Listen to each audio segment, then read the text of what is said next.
அல்லாஹ்வும் நிகரற்ற அன்புடையோனுமாகிய எல்லாம் வல்ல அல்லாஹுக்கே அனைத்து புகழும் உரித்தாகட்டும்.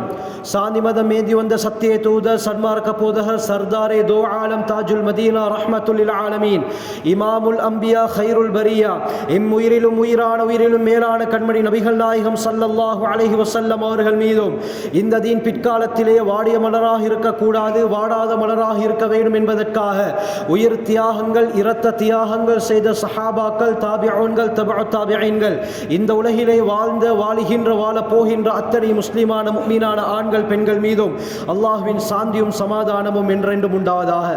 புனிதமிக்க ஜும்ஆவுடைய நாளிலே இஅ்திகாஃபுடைய நியத்தில் வந்தமர்ந்திருக்கும் அல்லாஹ்வின் நல்லடியார்களே, அல்லாஹ் சுப்ஹானஹு வ தஆலா தன்னுடைய வாழ்க்கையில் எந்த நல்ல விடயங்களை எடுத்து நடக்கும்படி கூறியிருக்கிறானோ அவற்றை முடியுமானாலோ எடுத்து நடக்கும்படியும் எவற்றை விட்டு விலகி ஒதுங்கி தவிர்ந்திருக்குமாறு கூறியிருக்கிறானோ அவற்றை விட்டு முற்று முழுதாக தவிர்ந்து கொள்ளுமாறும் முதலில் எனக்கும் அப்பால் உங்களுக்கும் தக்வாவை கொண்டு நல்லுபதேசம் செய்கிறேன், ஞாபகமூட்டிக் கொள்கிறேன்.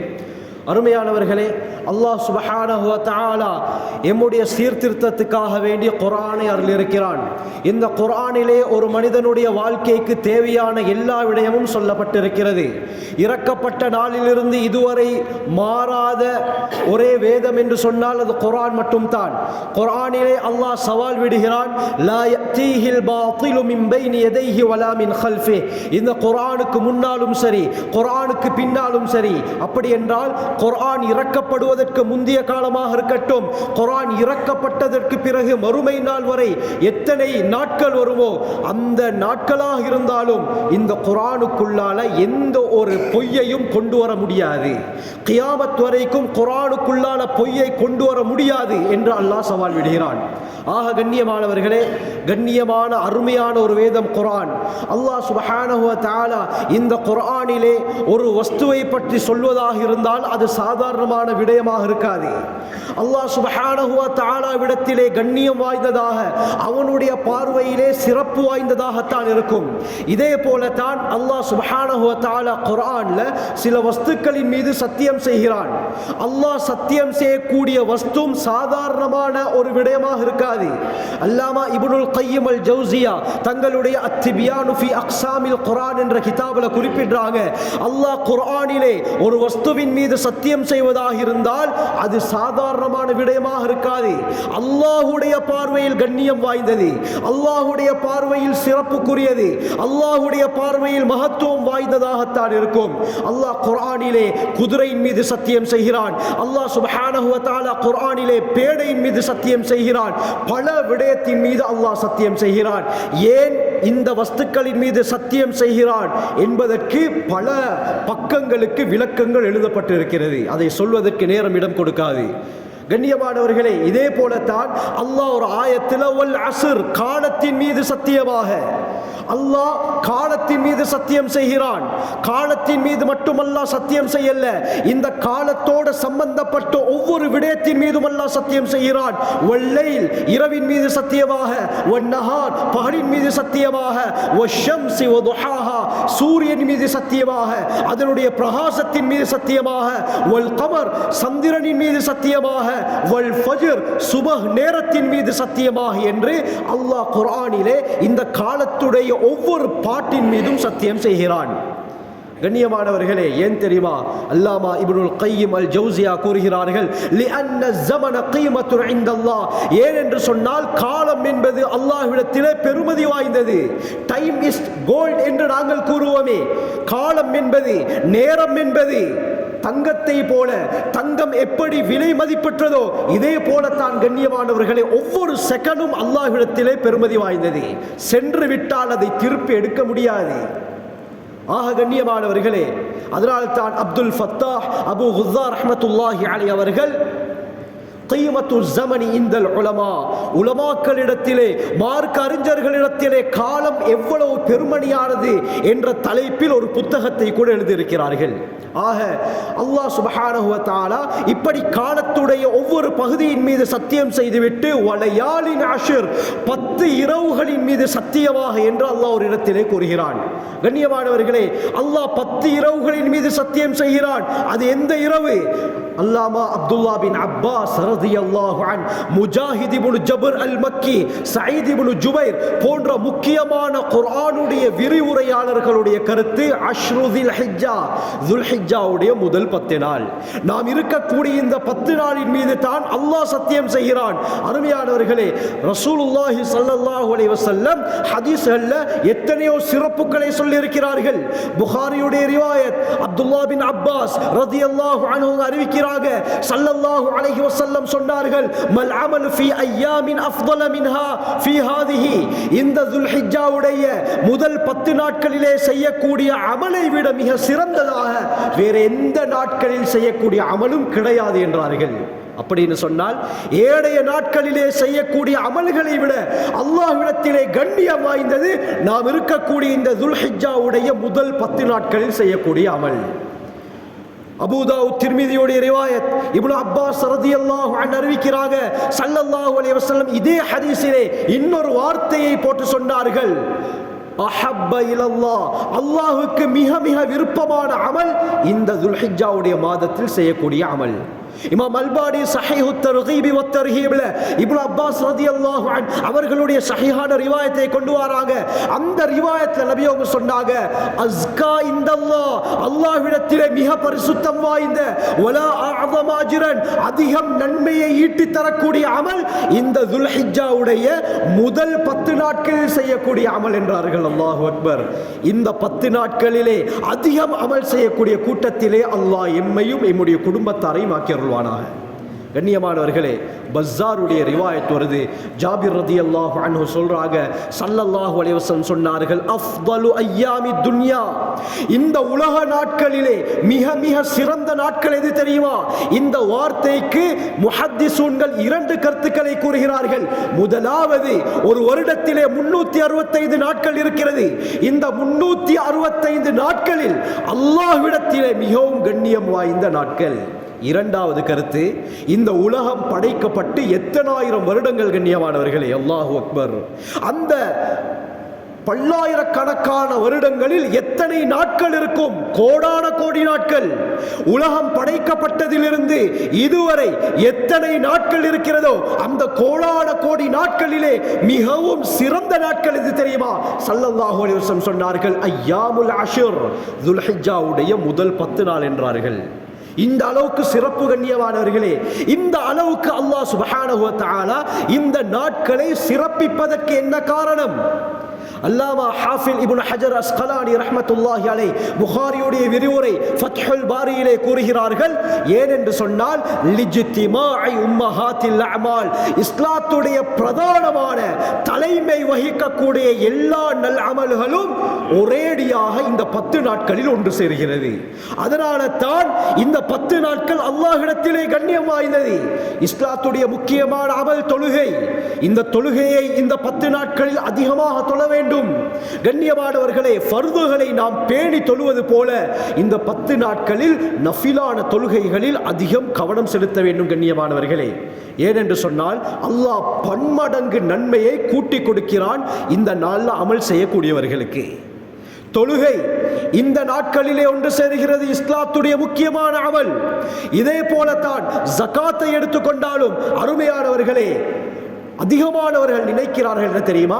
ரமலான் வந்தா மட்டும் தான் ஜகாத் கொடுக்க வேண்டும், மற்ற நாள்ல கொடுக்க தேவையில்ல. அப்படி இல்லை கண்ணியமானவர்களே, வருடம் பூர்த்தியாகி விட்டதா அவர் ஜகாத்துக்கு தகுதி பெறுகிறாரா? எந்த நாளாக இருந்தாலும் ஜகாத் அவர் மீது கடமையாகிவிட்டால் உடனடியாக அந்த பணத்தை, அந்த ஜகாத்துடைய விடயங்களை அவர் வெளியேற்ற வேண்டும், அவர் கொடுக்க வேண்டும். இந்த துல்ஹிஜ்ஜாவுல யாருக்காவது ஜகாத் கடமையாகிருச்சுண்டா, ஒரு வருடம் பூர்த்தியாகி விட்டதா, கண்ணியமானவர்கள் கணக்கு பார்த்து கொடுத்து கொள்ளுங்கள். ஏனென்று சொன்னால் எல்லா சந்தர்ப்பங்களிலும் ஏழைகள் இருக்கிறார்கள், நோம்புல மட்டும் ஏழைகள் இல்லை கண்ணியமானவர்களே. ஆக இந்த ஜகாத்துடைய அமல் இந்த துல்ஹிஜ்ஜாவிலே கொடுக்க முடியும். ஜகாத் கொடுப்பதற்கு வசதி இல்லாதவர்கள் சதகா, தான தர்மங்களை கொடுக்கலாம். அல்லாஹ்வுடைய கோபத்தை அடியோடு அணைக்கக்கூடிய அமல் இந்த சதகா. இந்த 10 நாட்களில் அதிகமாக சதகாவுடைய தான தர்மத்துடைய அமலை செய்வோம் கண்ணியமானவர்களே. இதே போல தான் இஸ்லாத்துடைய இன்னொரு பிரதானமான அமல் நோன்பு. இந்த நோன்பை இந்த துல்ஹிஜ்ஜாவுடைய ஆரம்ப நாளிலிருந்து பிடிப்பது முஸ்தஹப். இமாம் நவவி ரஹ்மத்துல்லாஹி அலைஹி முஸ்லிமுடைய விரிவுரை ஷரஹ் முஸ்லிமிலே கூறுகிறார்கள், துல்ஹிஜ்ஜாவுடைய முதலாவது நாளிலிருந்து 9வது நாள் வரை, 10வது நாள் பெருநாளுடைய தினம், அன்றைய நாள் நோன்பு பிடிக்க கூடாது. முதலாவது தினத்திலிருந்து 9வது நாள் அரஃபாவுடைய தினம், இந்த 9 நாட்கள் தொடர்ச்சியாக நோன்பு பிடிப்பது முஸ்தஹப், விரும்பத்தக்கது என்று கூறுகிறார்கள். அதுவும் குறிப்பாக 9வது நாள் அரஃபாவுடைய தினம். அருமையானவர்களே, ஸஹீஹ் முஸ்லிமுடைய ரிவாயத் அபூ கதாதா ரலியல்லாஹு அன்ஹு அறிவிக்கிறாங்க, ஸல்லல்லாஹு அலைஹி வஸல்லம் சொன்னார்கள், ஸியாமு யௌமி அரஃபா, துல்ஹிஜ்ஜாவுடைய 9வது நாள் பிடிக்கக்கூடிய நோன்பு இருக்கிறதே, வரக்கூடிய இன்ஷா அல்லாஹ் வெள்ளிக்கிழமை அரஃபாவுடைய நோன்பு வருகிறது. அருமையானவர்களே, வெள்ளிக்கிழமை அரஃபாவுடைய நாள் வந்தால் அது மிகப்பெரிய பாக்கியம் பொருந்திய நாள். லேசில் அந்த நாள் வராது. 2 நாளும் ஒன்றாக வந்தால், ஜும்மாவுடைய நாள் அதே நாள் அரஃபாவுடைய நாளாக இருந்தால் இதற்கு அல் ஹஜ்ஜுல் அக்பர், மிகப்பெரிய ஹஜ் என்று கூறுவார்கள். ஸல்லல்லாஹு அலைஹி வஸல்லத்துடைய கடைசி ஹஜ், ஹஜ்ஜத்துல் வதா, இந்த சந்தர்ப்பத்தில் அரஃபாவுடைய நாள் வந்தது வெள்ளிக்கிழமை. கண்ணியமானவர்களே, இதே போலத்தான் இந்த ஹஜ் பெருநாளுடைய அந்த நாட்கள்ல அரஃபாவுடைய நாள் வருவதும் வெள்ளிக்கிழமை தான். ஆக கண்ணியமானவர்களே, ஸல்லல்லாஹு அலைஹி வஸல்லம் சொன்னார்கள், இந்த துல்ஹிஜ்ஜாவுடைய 9வது நாள் அரஃபாவுடைய தினம், இந்த நாட்களிலே நோன்பு பிடிப்பது இருக்கிறது.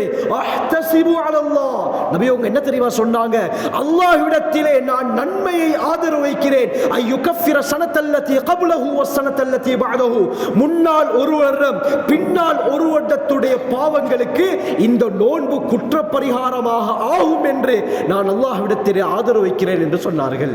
அல்லாஹு அக்பர். அரஃபாவுடைய ஒரே ஒரு நோன்பை பிடிப்பதினால் 2 வருடம் மனிதன் செய்த எல்லா சிறுபாவங்களையும் அல்லாஹ் மன்னிக்கிறான். எப்படியாப்பட்ட பாக்கியம் கண்ணியமானவர்களே. முன்னால் ஒரு வருடம், இதற்கு பிறகு வரக்கூடிய ஒரு வருடம் நாம் செய்யக்கூடிய எல்லா பாவத்தையும் இந்த ஒரே ஒரு நோன்பின் மூலமாக அல்லாஹ் மன்னிக்கிறான் என்றால் எந்த அளவுக்கு கண்ணியமான ஒரு நோன்பு. அந்த நோன்பை பிடிக்கக்கூடியவர்களாக அல்லாஹ் நம்மை ஆக்குவானாக. கண்ணியமானவர்களே, நோன்பு இந்த நாளிலே ஒன்று சேர்கிறது. அடுத்து மிக முக்கியமான ஒரு அமல் தான் கண்ணியமானவர்களே, இந்த அமலை நாம் செய்வதாக இருந்தால் துல்ஹிஜ்ஜா வரை காத்திருக்க வேண்டும். நாம் நினைத்தாலும் முஹர்ரமிலே செய்ய முடியாது, நாம் நினைத்தாலும் ரபியுல் அவலிலே செய்ய முடியாது, நாம் நினைத்தாலும் ரமதானிலே செய்ய முடியாது. இந்த துல்ஹிஜ்ஜா வரும் வரை காத்திருக்க வேண்டும். அதுதான் ஹஜ்ஜுடைய அமல். கண்ணியமானவர்களே, அல்லாஹ் நம் அனைவருக்கும் அடிக்கடி ஹஜ் உம்ராவுடைய பாக்கியத்தை நசீபாக்குவானாக. இந்த ஹஜ்ஜுடைய அமல் துல்ஹிஜ்ஜாவுடைய மாதத்தில் தான் இருக்கிறது. அதுவும் இந்த 10 நாள்கள் இருக்குது.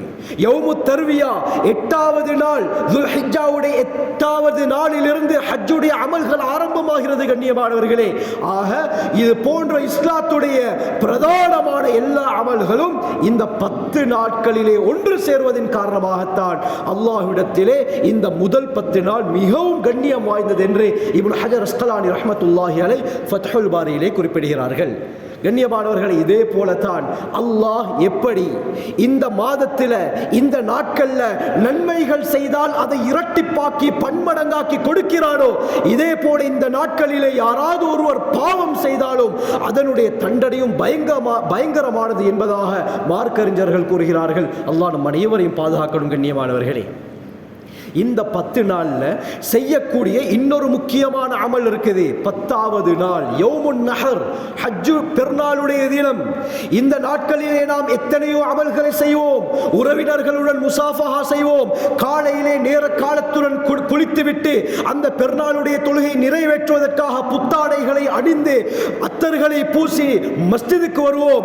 அதற்கு பிறகு கபிரிஸ்தானுக்கு போவோம். எத்தனையோ அமல்கள் இருக்கிறது.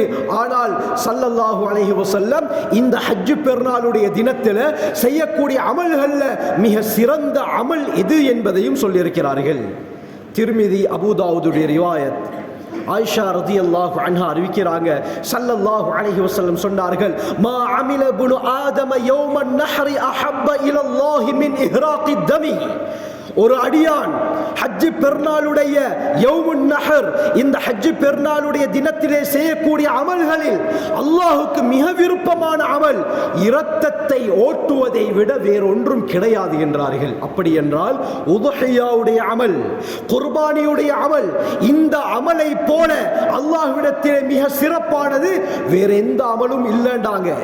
கண்ணியமானவர்களே, முஸ்தத்ரக் ஹாக்கிமுடைய ரிவாயத், ஃபாத்திமா ரலியல்லாஹு அன்ஹா அவர்களை பார்த்து ஸல்லல்லாஹு அலைஹி வஸல்லம் சொன்னார்கள், ஃபஇன்னஹு யுக்ஃபரு லகி, ஸல்லல்லாஹு அலைஹி வஸல்லம் சொன்னார்கள், இந்த அவ்வலி கத்ரத்தின் மின் தமிஹா குல்லு ஸம்பின் அமில்தீஹி, நீ செய்த எல்லா பாவங்களும் இந்த உதுஹியாவுடைய அமலை, இந்த குர்பானியை, அந்த பிராணியை அறுக்கும் பொழுது அதனுடைய ஒரு சொட்டு இரத்தம் பூமியிலே விழுவதற்கு முன்னால் அல்லாஹ் எல்லா பாவங்களையும் மன்னித்து விடுகிறான் என்றார்கள். இந்த உதுஹியாவுடைய அமலை நிறைவேற்றும் பொழுது, அந்த பிராணியை அறுக்கும் பொழுது ஒரு சொட்டு இரத்தம் கீழே விழுவதற்கு முன்னால் நீ செய்த எல்லா பாவங்களையும் மன்னித்து விடுகிறான் என்று ஹஜ்ரத் ஸல்லல்லாஹு அலைஹி வஸல்லம் சொல்லி காட்டினார்கள். இந்த அளவுக்கு நன்மையை ஈட்டித் தரக்கூடிய அமல் தான் இந்த உதுஹியா. திர்மிதி முஸ்தத் அஹ்மதுடைய ரிவாயத், ஸைத் இப்னு அர்கம் ரலியல்லாஹு அன்ஹு ரிவாயத் செய்றாங்க, சஹாபாக்கள் நபி அவர்களிட்ட யா ரசூலல்லாஹ் மா ஹியல் அதாஹி, உதுஹியா, இந்த குர்பானி என்றால் என்ன என்று கேட்டார்கள். ஹஜ்ஜி பெருநாளுடைய தினத்தில் நாங்கள் குர்பானி கொடுக்கிறோம், அப்படின்னா என்ன? ஸல்லல்லாஹு அலைஹி வஸல்லம் சொன்னார்கள், சுன்னத்து அபீக்கும் இப்ராஹிம், உங்களுடைய தந்தை இப்ராஹிம் அலைஹிஸ்ஸலாம் அவர்களுடைய வழிமுறை. எமக்கு அந்த சம்பவம் தெரியும். இஸ்மாயில் அலைஹிஸ்ஸலாத்தை அறுக்கும்படி அல்லாஹ் கூறுகிறான். கண்ணியமானவர்களே, அல்லாஹ்வுடைய கட்டளையை மதித்து அறுக்க முற்படுகிறார்கள். அல்லாஹ் சுவர்க்கத்தில் இருந்து ஒரு ஆட்டை இறக்குகிறான். அல்லாஹ் இந்த ஆட்டை அறுக்கும்படி சொன்னான். இந்த அமல் அல்லாஹ்வுக்கு பிடித்து விட்டது. மறுமை நாள் வரை வரக்கூடிய அனைவரும் இந்த அமலை செய்ய வேண்டும் என்று அல்லாஹ் ஷரியத்தாக ஆக்கிவிட்டான். கண்ணியமானவர்களை, உதுஹியாவுடைய அமல் சுன்னா முஅக்கதா, வலியுறுத்தப்பட்ட சுன்னத். ஸல்லல்லாஹு அலைஹி வஸல்லம் ஊரில் இருக்கும் பொழுதும் செய்தார்கள், பிரயாணத்தில் இருக்கும் பொழுது செய்தார்கள். கண்ணியமானவர்களே, இதனால தான் நபி அவங்க சொன்னாங்க, சுன்னத்து அபீக்கும் இப்ராஹிம், இப்ராஹிம் அலைஹிஸ்ஸலாம் அவர்களுடைய வழிமுறை. உடனே இந்த சஹாபாக்கள் கேட்டார்கள், இந்த உதுஹியாவுடைய அமலை கொடுப்பதினால் எங்களுக்கு என்ன கிடைக்குது யா ரசூலல்லாஹ்? ஸல்லல்லாஹு அலைஹி வஸல்லம் சொன்னார்கள், பிகுல்லி ஷஅரத்தின் ஹஸனத்துன், அந்த பிராணியுடைய உடம்பில் இருக்கக்கூடிய ஒவ்வொரு முடிக்கும் அல்லாஹ் ஒவ்வொரு நன்மையை கொடுக்கிறான். எத்தனை ஆயிரம் ரோமங்கள், முடிகள் அந்த ஆட்டிலே மாட்டிலே இருக்குமோ அந்த அளவுக்கு அல்லாஹ் நன்மையை கொடுக்கிறான் என்று ஸல்லல்லாஹு அலைஹி வஸல்லம் சொன்னார்கள். ஆக கண்ணியமானவர்களே, இந்த ஊரிலும் எத்தனையோ பேர் இந்த உதுஹியாவுடைய அமலை கொடுப்பதற்கு முன் வந்திருப்பீர்கள். கண்ணியமானவர்களே, வசதி உள்ளவர்கள் தனிமாடை கொடுக்க முடியும். பொதுவாக ஆடு, மாடு, ஒட்டகம் இந்த 3 பிராணிகளில் தான் உதுஹியா கொடுக்கப்பட வேண்டும். ஏனென்று சொன்னால் அல்லாஹ் குர்ஆனிலே அல் அன்ஆம் என்ற வார்த்தையை பாவிக்கிறான். கால்நடைகள், அன்ஆம் என்ற வார்த்தைக்குள்ளால இந்த 3 பிராணிகள் மட்டும் தான் வரும். சூரா ஹஜ்ஜிலே அல்லாஹ் இதை தெளிவாக கூறுகிறான். ஆக கண்ணியமானவர்களே, எங்களுடைய நாட்டை எடுத்துக்கொண்டால் ஒட்டகம் கிடையாது. ஆகவே ஆடு அல்லது மாட்டை தான் நாங்கள் குர்பானி கொடுக்க வேண்டும். இந்த உதுஹியா கொடுக்கும் பொழுது முழு மாட்டை கொடுப்பதற்கு வசதி இருந்தும் யார் கொடுக்கவில்லையோ, முழு மாட்டை கொடுப்பதற்கு வசதி இருந்தும் யார் பங்கில் இணைகிறாரோ, நபி ஸல்லல்லாஹு அலைஹி வஸல்லம் அவர்களுடைய எச்சரிக்கையும் வந்திருக்கிறது. கண்ணியமானவர்களே, இப்னு மாஜாவுடைய ரிவாயத், அபூ ஹுரைரா ரலியல்லாஹு அன்ஹு அறிவிக்கிறாங்க, ஸல்லல்லாஹு அலைஹி வஸல்லம் சொன்னார்கள், மன் கான லஹு சிஅத்துன் வலம் யுதஹி, வசதி இருந்தும் யார் உதுஹியாவுடைய அமலை நிறைவேற்றவில்லையோ, ஃபலா யக்ரபன்ன முஸல்லானா, நாம் தொழுவிடத்தின் பக்கம் அவர் நெருங்கவே வேண்டாம் என்று ஸல்லல்லாஹு அலைஹி வஸல்லம் வன்மையாக கண்டித்திருக்கிறார்கள். கண்ணியமானவர்களே, எப்படி ஒருத்தருக்கு ஹஜ்ஜி கடமையாகி இருந்தும் பணத்தை மிச்சம் பிடிப்பதற்காக உம்ரா செய்கிறாரோ, இதுவும் ஒரு வகையில் தவறு தான். கண்ணியமானவர்களே, திர்மிதியுடைய ரிவாயத், ஸல்லல்லாஹு அலைஹி வஸல்லம் சொன்னார்கள், வசதி இருந்தும் ஹஜ்ஜுடைய கடமையை யார் நிறைவேற்றவில்லையோ ஒன்று யூதனாக மரணிப்பார் அல்லது கிறிஸ்தவனாக மரணிப்பார் என்று ஸல்லல்லாஹு அலைஹி வஸல்லம் எச்சரிக்கையும் இருக்கிறது. இதே போல தான் உதுஹியா, தனி மாடு கொடுப்பதற்கு வசதி இருந்தும் பணத்தை மிச்சம் பிடிப்பதற்காக ஒரு பங்கிலே சேர்ந்தால் இந்த தண்டனையும் இருக்கிறது கண்ணியமானவர்களே. அதாவது இந்த எச்சரிக்கையும் ஸல்லல்லாஹு அலைஹி வஸல்லம் சொல்லி இருக்கிறார்கள். ஆக தனிமாடு கொடுப்பதற்கு வசதி உள்ளவர்கள் தனிமாடு கொடுக்கலாம். அப்படி இல்லாமல் குறைவான வசதி இருக்கிறதா, அவர்கள் பங்கிலே சேரலாம். ஒவ்வொரு பங்குக்கு ஒரு நிர்ணயித்த விலை கொடுக்கப்பட்டு இருக்கிறது. அந்த விலை பிரகாரம் நாங்கள் பங்கிலே சேர முடியும். அருமையானவர்களே, குர்பானி கொடுக்கும் பொழுது சில ஆதாபுகள், சில ஒழுக்கங்கள் இருக்கின்றன. முதலாவது என்ன, ஊரில் இருக்கக்கூடிய அனைவரும் ஒற்றுமையாக இருக்க வேண்டும். முதலாவது என்ன செய்யணும் சொன்னா, ஒற்றுமையாக இருக்க வேண்டும். குர்பானி அறுக்கக்கூடிய சமயத்தில் குர்பானி கொடுத்தவர் மட்டும் அந்த இடத்தில் இருக்காமல் ஊரில் இருக்கக்கூடிய அனைவரும் உதவி என்ற அடிப்படையில், மனிதாபிமானம் என்ற அடிப்படையில் அந்த உதுஹியாவை உடைய அந்த இறைச்சிகளை பெக் பண்ணுவதாக இருக்கலாம் அல்லது வெட்டுவதாக இருக்கலாம், ஏனைய அமல்களிலே சேருவதற்கு முயற்சி செய்ய வேண்டும். அல்லாஹ் அலாதியான நன்மைகளை நமக்கு கொடுக்கிறான். அடுத்தது கண்ணியமானவர்களே, உதுஹியா கொடுக்கும் பொழுது நம்முடைய நீயத்தை சீராக்கி கொள்ள வேண்டும். அல்லாஹுக்காக வேண்டி கொடுக்கிறேன் என்ற நீயத்துடன் நாங்கள் இந்த அமலை நிறைவேற்ற வேண்டும். மற்றவர் பார்க்க வேண்டும், இவர் நல்ல வசதி உள்ளவர் என்று மற்றவர் சொல்ல வேண்டும் என்ற நீயத்தில் இந்த உதுஹியாவுடைய அமலை கொடுத்தால் கண்ணியமானவர்களே, பூர்த்தியான நன்மை இவருக்கு கிடைக்காது. குர்ஆன் அல்லாஹ் கூறுகிறான், அந்த குர்பானி பிராணியுடைய இறைச்சோ அதனுடைய இரத்தமோ அல்லாஹ்வை சென்றடைய மாட்டாது. வலாக்கி யனாலுஹு தக்வா மின்கும், உங்களில் யார் இறையச்சத்துடன் அந்த அமலை நிறைவேற்றுகிறாரோ அந்த இறையச்சம் தான் அல்லாஹ்விடத்திலே சென்றடையும் என்று அல்லாஹ் குர்ஆனிலே கூறுகிறான். ஆக முதலாவது நம்முடைய நியத்தை சீர் செய்து கொள்ள வேண்டும். அடுத்து மிக முக்கியமான அமல் தான் கண்ணியமானவர்களே, உதுஹியாவுடைய அந்த அமலை நிறைவேற்றும் பொழுது அந்த பிராணியுடன் எப்படி நடந்து கொள்ள வேண்டும் என்பதையும் இஸ்லாம் சொல்லி காட்டுகிறது. உலகத்தில் எப்படி ஹியூமன் ரைட்ஸ், மனித உரிமைகளை பற்றி பேசுகிறார்களோ, இந்த மனித உரிமைக்காக வேண்டி எத்தனையோ கம்பெனிஸ் உலகத்தில் இருக்குதோ, இதே போல அனிமல் ரைட்ஸை பற்றியும் உலகத்திலே அதிகமானவர்கள் பேசிக்கொண்டிருக்கிறார்கள். மிருக உரிமைகள் முழு உலகத்திலும் 500 கம்பெனிஸ் இந்த அனிமல் ரைட்ஸ்க்காக வேண்டி அமைக்கப்பட்டிருக்கிறது. எப்படி அக்டோபர் 1 வேர்ல்ட் சில்ட்ரன் டே, உலக சிறுவர் தினம். அதே அக்டோபர் 6 வேர்ல்ட் டீச்சர்ஸ் டே, உலக ஆசிரியர் தினம். மே 2 வேர்ல்ட் மதர்ஸ் டே, உலக அன்னையர் தினம். ஜூன் 6 வேர்ல்ட் ஃபாதர்ஸ் டே, உலக தந்தையர் தினம். செப்டம்பர் 27 உலக சுற்றுலா தினம். இப்படி ஒவ்வொரு நாளுக்கு ஒவ்வொரு விடயத்தை சொல்லப்பட்டிருக்கிறதோ, இதே போல அக்டோபர் 2 வேர்ல்ட் ஃபார்ம் அனிமல்ஸ் டே, உலக பண்ணை விலங்குகள் தினம். அக்டோபர் 4 வேர்ல்ட் அனிமல்ஸ் டே, உலக மிருக தினம், விலங்குகள் தினம் என்றும் ஒரு நாள் ஒதுக்கப்பட்டிருக்கிறது. அந்த நாளுக்கு சொல்லப்படுகிறது. அதற்கு என்ன காரணம் என்றால், உலகத்தில் இருக்கக்கூடியவர்கள் என்ன நினைக்கிறார்கள், மனித உரிமைகள் சொல்லப்பட்டிருப்பது போல் மிருகத்துடைய உரிமைகளையும் நாங்கள் பாதுகாக்க வேண்டும் என்பதற்காக இப்படி வருடத்தில் 2 நாட்களுக்கு 2 பேரை வைத்து இதற்காக முழு உலகத்திலும் 500 கம்பெனிஸ், 500 நிலையங்கள் இதற்காக வேண்டி கட்டப்பட்டிருக்கிறது. இந்த விடயமாக பார்க்கப்படுகிறது, செயல்பாட்டிலே இருக்கிறது. ஆனால் கண்ணியமானவர்களே, இந்த உலகம் மிருகத்துடைய உரிமையை பற்றி எவ்வளவு வேண்டுமானாலும் பேசலாம். விலங்குகள் உரிமை பாதுகாக்க வேண்டும் என்று எத்தனை தடவை வேண்டுமானாலும் குரல் கொடுக்கலாம். ஆனால் முஹம்மது ஸல்லல்லாஹு அலைஹி வஸல்லம் அவர்கள் இந்த அனிமல் ரைட்ஸை பற்றி பேசியது போல் உலகத்திலே யாரும் பேசவில்லை கண்ணியமானவர்களே.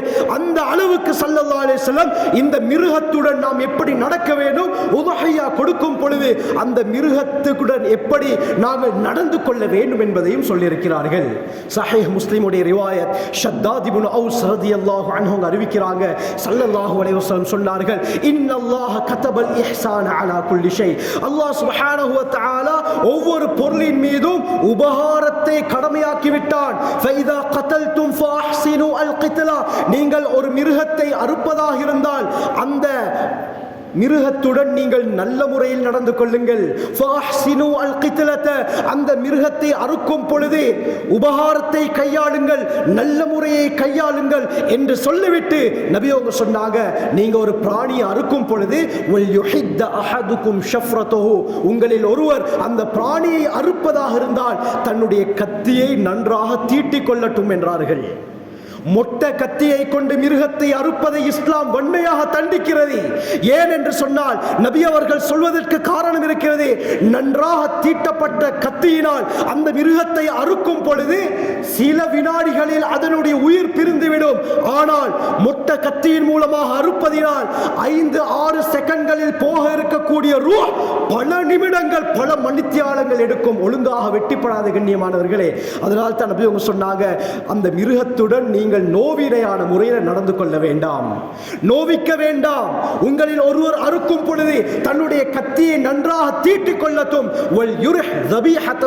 அந்த அறுக்கப்பட்ட பிராணிக்கு ஓய்வை கொடுக்கட்டும் என்றார்கள். அப்படின்னா எந்த ஒரு கஷ்டமும் இல்லாமல் அவசரமாக வெட்டி அதனுடைய ரூஹை போக்கட்டும், ஓய்வை கொடுக்கட்டும் என்று சொன்னார்கள்.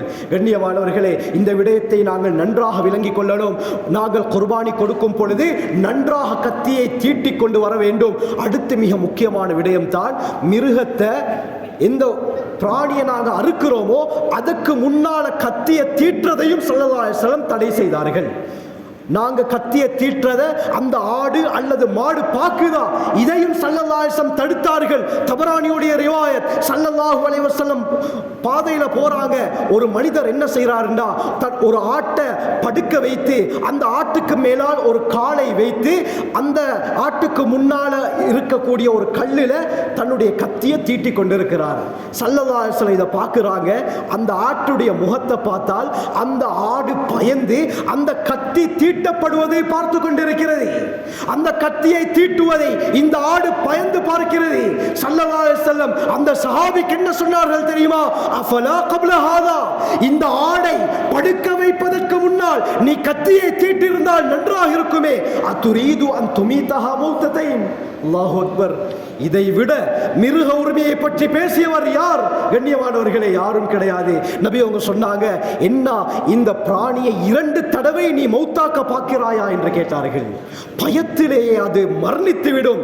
இப்படி ஒரு அமல் தேவையா என்று அந்த சஹாபியை கண்டித்தார்கள். கண்ணியமானவர்களே, இந்த நபி அவர்களுடைய வார்த்தை எந்த அளவுக்கு தற்பொழுது அறிவியல் உண்மைப்படுத்துதுன்னு சொன்னால், ஒரு பிராணிக்கு முன்னால இன்னொரு பிராணியை அறுப்பதாக இருந்தாலும் சரி அல்லது கத்தியை தீட்டுவதாக இருந்தாலும் சரி, அந்த விடயத்தை இந்த பிராணி பார்க்கும் பொழுது அது பயப்படுது. அது பயப்படுவதின் காரணமாக அதனுடைய இரத்தத்துடைய நிறம் மாறுது. நிறம் மாறினால் அந்த பிராணியுடைய மாமிசத்தில் டேஸ்ட் இல்லாமல் போகுது என்பதாக அறிவியல் தற்போது நிரூபித்திருக்கிறது. நபி அவர்கள் சொன்னார்கள், இன்று நடக்குது கண்ணியமானவர்களே. இந்த அளவுக்கு இரக்கமுள்ள நபி ரஹ்மத்துல் லில் ஆலமீன் முஹம்மது ஸல்லல்லாஹு அலைஹி வஸல்லம். நபி அவங்களுடைய ரிவாயத் புகாரில வருது, லஅனன் நபியு ஸல்லல்லாஹு அலைஹி வஸல்லம் மஸ்ஸல பில் ஹயவான். அல்லாஹு அக்பர். மிருகங்களை சித்திரவதை செய்பவரை நபி அவர்கள் தடுத்திருக்கிறார்கள். கண்ணியமானவர்களே, அல்லாஹ் பாதுகாக்க வேண்டும். முஸ்தத்ரக் ஹாக்கிமுடைய ரிவாயத், அப்துல்லாஹ் பின் அம்ர் இப்னு ஆஸ் ரலியல்லாஹு அன்ஹு அறிவிக்கிறாங்க, நபி ஸல்லல்லாஹு அலைஹி வஸல்லம் சொன்னார்கள், மா மின் இன்சானின் யக்துலு உஸ்ஃபூரன் ஃபமா ஃபௌகஹா பிகைரி ஹக்கிஹா.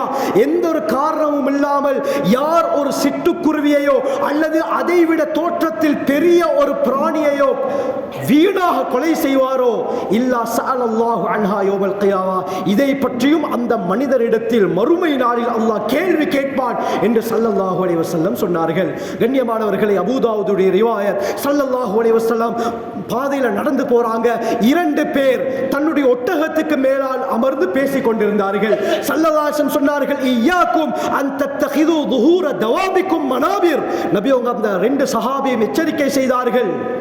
என்ன சொன்னார்கள்? அன் தத்தகிது துஹூர தவாபிக்கும், உங்களுடைய மிருகங்களுடைய முதுகலை மிம்பர் மேடைகளாக அமைத்துக் கொள்வதை விட்டு உங்களை நான் எச்சரிக்கை செய்கிறேன். உட்கார்ந்து பேசுறதுக்கு அல்லாஹ் உங்களுக்கு இந்த மிருகத்தை கொடுக்கல, தூரமான இடங்களுக்கு இலகுவாக செல்வதற்கு தான் அல்லாஹ் இந்த மிருகங்களை உங்களுக்கு தந்திருக்கிறான். அதனால் நோவினை செய்ய வேண்டாம் என்று சொன்னார்கள். கண்ணியமானவர்களே, 2 விடயத்தை சொல்லிக்கொண்டு நான் குதுபாவை முடித்துக் கொள்கிறேன். அல் பிதாயா வன் நிஹாயாவுல இப்னு கஸீர் ரஹ்மத்துல்லாஹி அலைஹி சொல்றாங்க, ஒரு தடவை ஸல்லல்லாஹு அலைஹி வஸல்லம் மதீனாவுல ஒரு தோட்டத்துக்குள்ளால நுழைறாங்க. ஒரு ஒட்டகம் நபி அவர்களிடத்திலே வருகிறது. நபி அவர்களிடத்திலே ஜர்ஜர முணுமுணுத்த அடுத்தது மிருகங்களுடைய பாஷையையும் அல்லாஹ் நபி அவர்களுக்கு கற்றுக் கொடுத்திருந்தார். நபி அவர்களுடைய முஅஜிஸா கண்ணியமானவர்களே ஸல்லல்லாஹு அலைஹி வஸல்லம் அவர்கள்ட்ட ஏதோ அந்த ஒட்டகம் சொல்லுது, கண்ணில் இருந்து கண்ணீர் வடியுது. அந்த ஒட்டகத்துடைய திமிலை தடவுகிறார்கள், கண்ணீர் அப்படியே நிக்குது, அழுக நிக்குது. உடனே கேட்டார்கள், மன் சாஹிபு ஹாதல் ஜமல், இந்த ஒட்டகத்துக்கு சொந்தக்காரர் யார்? ஒரு அன்சாரி வாலிப சஹாபி வந்தார். ஹுவ லி யா ரசூலல்லாஹ், அந்த ஒட்டகம் எனக்கு சொந்தமானது. நபி அவங்க என்ன தெரியுமா சொன்னார்கள்? அமா தத்தகில்லாஹ ஃபீ ஹாதிஹில் பஹீமத்தில் லத்தி மல்லகஹ அல்லாஹ், அல்லாஹ் உனக்கு சொந்தப்படுத்திய இந்த மிருகங்களின் மீது நீ அல்லாஹ்வை பயந்து கொள்ளக்கூடாதா? பயந்து கொள்ளக்கூடாதா? இது உன்னை பற்றி என்னிடத்திலே முறையிடுகிறது. இலா அன்னக துஜீஉஹு வ துத்இபுஹு, நீ இதை பட்னி போடுகிறாய், அதிகமாக களைப்புரை செய்கிறாய் என்று என்னிடத்திலே முறையிடுகிறது.